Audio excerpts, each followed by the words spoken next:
Stove వెలిగించుకొని మూకుడు పెట్టేసుకోవాలి.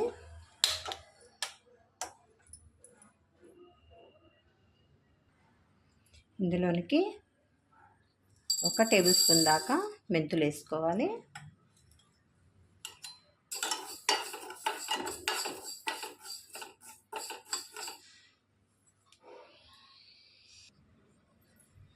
మెంతులు అనేవి దోరగా వేయించుకోవాలండి.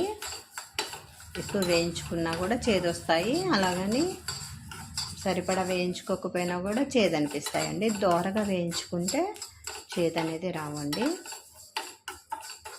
మంచి ఫ్లేవర్ కూడా వస్తుంది. ఇందులోనికి 1 స్పూనుడు ఆవాలు వేసుకోవాలి. బాగా వేయించేసుకోవాలి.